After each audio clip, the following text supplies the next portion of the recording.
अचानक पूरे पाकिस्तान में तहलका मच गया। वकील अदालतों में उतरे, नारेबाजी शुरू हुई और पुलिस वालों की वर्दी तक फाड़ दी गई। क्या है वो कदम जिसने देश को इस हद तक हिलाकर रख दिया है? जनरल आसिम मुनीर को असाधारण शक्तियां देने वाला संविधान संशोधन पूरे पाकिस्तान में विरोध का कारण बन गया है। कराची से इस्लामाबाद तक लोग सड़कों पर हैं, अदालतें बंद हैं और हर कोई सरकार से इस संशोधन को वापस लेने की मांग कर रहा है। नमस्कार दोस्तों, आप देख रहे हैं इंडिया डेली का डिजिटल प्लेटफॉर्म और मैं हूं आपके साथ तानिया त्यागी। नमस्कार, मेरा नाम है चित्रांजलि। आज हम आपको पाकिस्तान की राजनीति और संवैधानिक संकट की ओर लेकर जा रहे हैं। पाकिस्तान सरकार ने हाल ही में सेना प्रमुख जनरल आसिम मुनीर को असाधारण शक्तियां देने वाला संविधान संशोधन लागू किया है। इस कदम के बाद पूरे देश में राजनीतिक और न्यायिक संस्थाओं के बीच भारी असंतोष फैल गया है।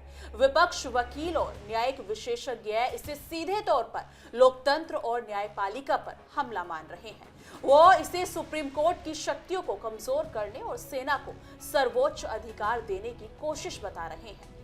जी हाँ तानिया, पाकिस्तान पहले से ही राजनीतिक और आर्थिक संकट का सामना कर रहा है। देश में महंगाई, बेरोजगारी और अंतर्राष्ट्रीय दबाव लगातार बढ़ रहा है। ऐसे में संविधान में ये नया बदलाव पाकिस्तान के लोकतांत्रिक ढांचे और न्यायपालिका के लिए गंभीर चुनौती बन गया है। इस कदम के लागू होते ही कराची, लाहौर, इस्लामाबाद और अन्य बड़े शहरों में विरोध शुरू हो गया। वकील, जज, छात्र संगठन और आम नागरिक सड़कों पर उतर आए। पूरे पाकिस्तान में अदालत परिसरों, बार रूम और सार्वजनिक स्थलों पर भारी तनाव और प्रदर्शन देखने को मिल रहा है।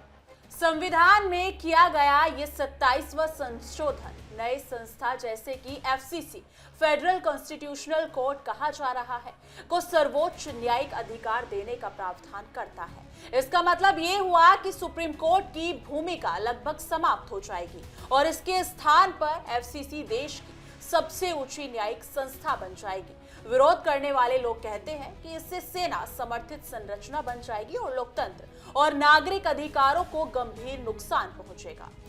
वहीं कराची और लाहौर में विरोध विशेष रूप से तेज रहा। कराची बार एसोसिएशन के वकीलों ने सिंध हाई कोर्ट परिसर में जोरदार प्रदर्शन किया। वहां पुलिस और वकीलों के बीच झड़पें भी हुई। स्थानीय रिपोर्ट्स के अनुसार वकीलों ने कुछ पुलिस कर्मियों की वर्दी तक फाड़ दी। अदालत परिसर और बार रूम में लगातार नारेबाजी हो रही थी। बिजली कटने और सुरक्षा के बावजूद प्रदर्शनकारियों ने अपने विरोध को जारी रखा और सरकार से संशोधन वापस लेने की मांग की। प्रदर्शनकारियों का कहना है कि यह कदम सीधे तौर पर न्यायपालिका की स्वतंत्रता पर हमला है और इसे लोकतंत्र विरोधी कदम माना जाना चाहिए।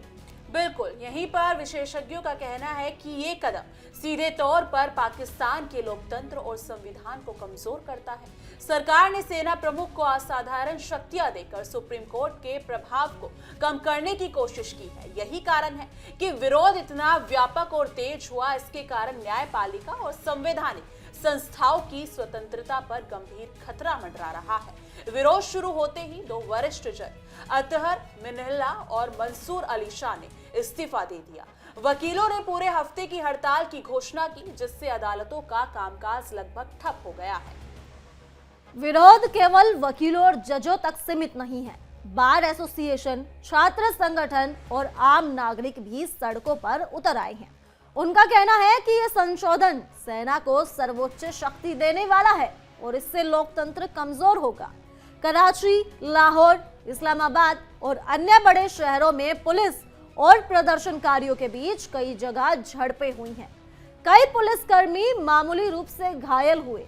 अदालत परिसरों और बार रूम में सुरक्षा बढ़ा दी गई है, लेकिन विरोध लगातार जारी है।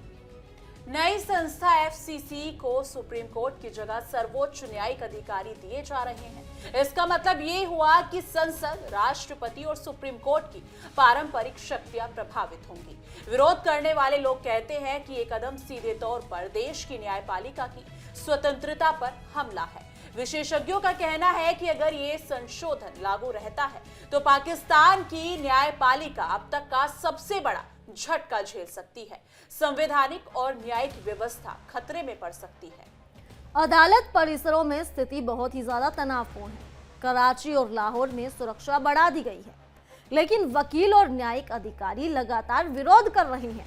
बिजली कटने और मौसम खराब होने के बावजूद प्रदर्शन जारी है।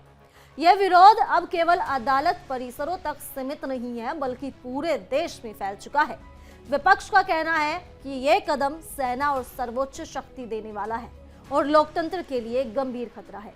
वहीं बता दें कि जब ये खबरें आई थी कि अब आसिम मुनीर को एक ऐसी सत्ता सौंपी जा रही है, एक ऐसी पावर दी जा रही है, उसी वक्त यही लग रहा था कि पाकिस्तान में ये होना तो लाजमी है, क्योंकि पाकिस्तान के अंदर के हालात पहले ही बहुत ज्यादा गंभीर है।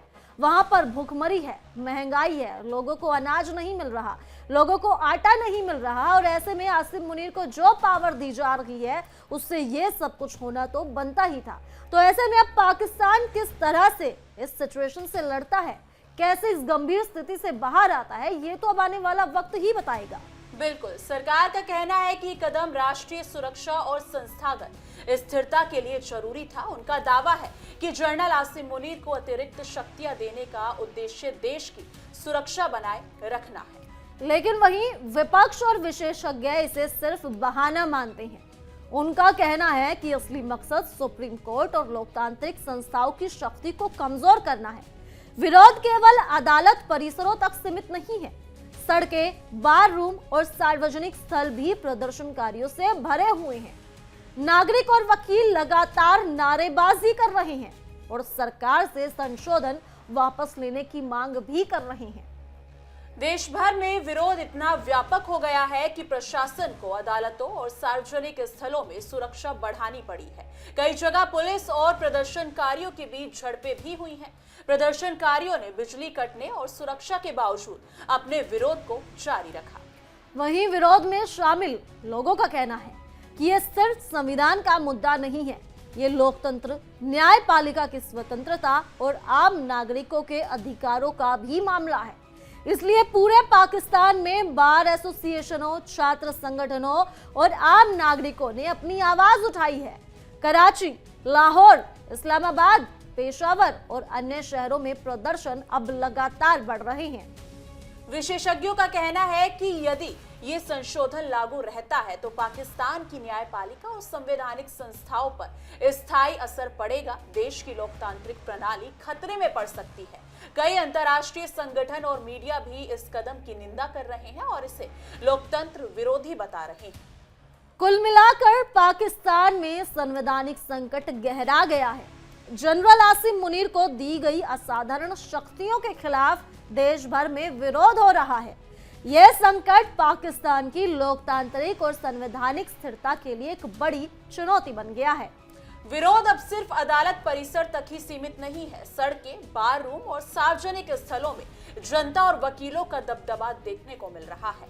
सरकार और विपक्ष के बीच ये संवैधानिक विवाद किस दिशा में जाएगा, ये पूरा देश की निगाहों का केंद्र बन गया है। हम लगातार आपको इससे जुड़ी हर एक अपडेट देंगे, लेकिन ये अपने आप में देखना काफी दिलचस्प होने वाला है कि ये वही पाकिस्तान है जो आतंक को पनाह देता है और अब वहीं पर ये सारा प्रोटेस्ट किया जा रहा है आसिम मुनीर को ये शक्तियां देने के बाद। क्या पाकिस्तान में भी बांग्लादेश वाले हाल होने वाले हैं? क्या पाकिस्तान में भी शहबाज शरीफ की सरकार यानी कि तख्ता पलट होने वाला है? ये देखना होगा, क्योंकि जेनजी जिस हिसाब से बाकी मुल्कों में भी और अब पाकिस्तान में भी प्रोटेस्ट कर रहे हैं, तो ये बहुत महत्वपूर्ण है कि आगे क्या कुछ होता है इसमें। बाकी और इस खबर से जुड़ी और देश दुनिया की तमाम अपडेट्स के लिए देखते रहिए इंडिया डेली और हमारा खास शो तहकीकात, हर खबर की तह तक।